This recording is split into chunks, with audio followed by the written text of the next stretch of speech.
Challenger. You couldn't come up with a better name for Dodge's muscle car if you tried. Think about it for a second. On one hand, you have the Ford Mustang. It's been out for years, and let's face it, it's the king of the muscle cars. On the other hand, you have the Chevy Camaro. It's not even going to be out for another year, and there's already a media circus following it everywhere it goes.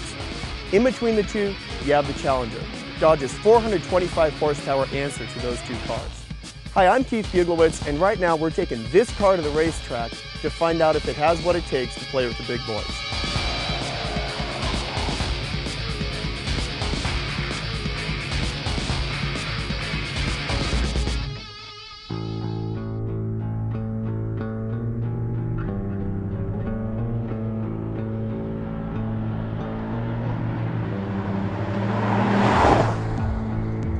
So what separates the Challenger from cars like the Camaro and Mustang, or anything else for that matter?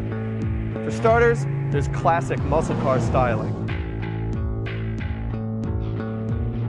This isn't an attempt to fuse modern design with heritage styling. In spirit, this is a genuine resurrection of a classic car from another era. The scalloped grille, menacing headlights, and sculpted hood with butterfly air intakes look drag strip ready. Throw in the swoopy beltline, domed mirrors, and fat rear light bar, and you've got enough 70s funk to fill a Salvation Army store. Yet in its stance and presence, it's different and better than the classic Challenger, achieving the look that the original designers must have been going for. Besides looks, the Challenger will be critically judged by performance, and Dodge has come to the pageant ready. 2009 will bring drivetrain options, but for now, it's all Hemi. The SRT8 packs in a 6.1-liter Hemi V8 good for 425 horsepower, allowing drivers 0 to 60 times under 5 seconds. That might not seem fast compared to some sports cars on the road, but when you sit in a car like this, it's about how the entire experience comes together. It's fun to drive even before you go anywhere, but that doesn't mean I'm not going to take it out on the track.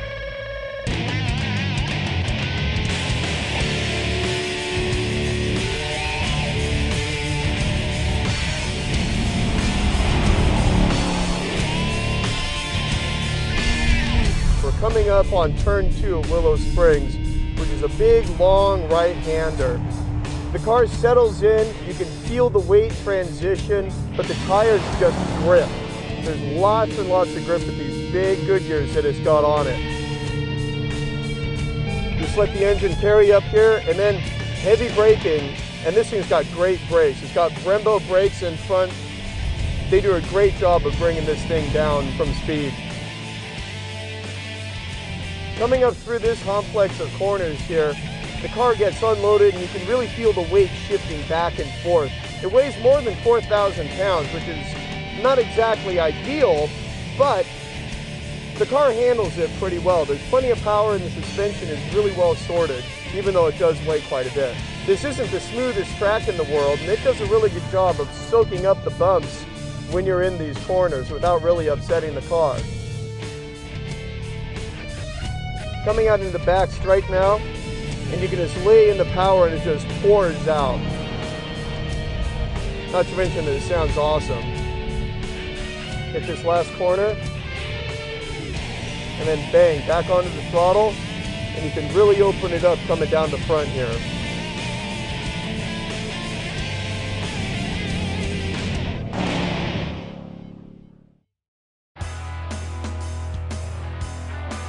So the Challenger's good on the track, we know that. But let's face it, you're probably not going to be lucky enough to drive it all day long on a track. You're going to have to drive it to work. In that capacity, it's still really good. The suspension engineers did a really good job balancing this car, so it's still fun on the track, but it's not beating you up on the road either. The interior styling on the Challenger isn't nearly as dramatic as the exterior. It's a lot more conservative. However, the good news is that most of the surfaces feel good to the touch. The leather on the steering wheel feels good in your hands, and all the controls are really well placed.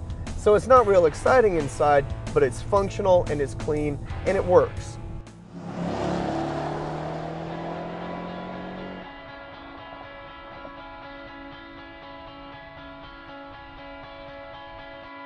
So what's the verdict?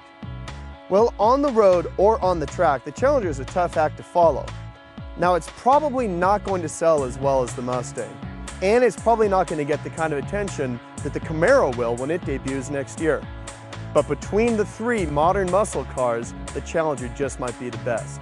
For MyRide.com, I'm Keith Buglewitz, and I still have this thing for another hour, so I'm going to go drive the snot out of it.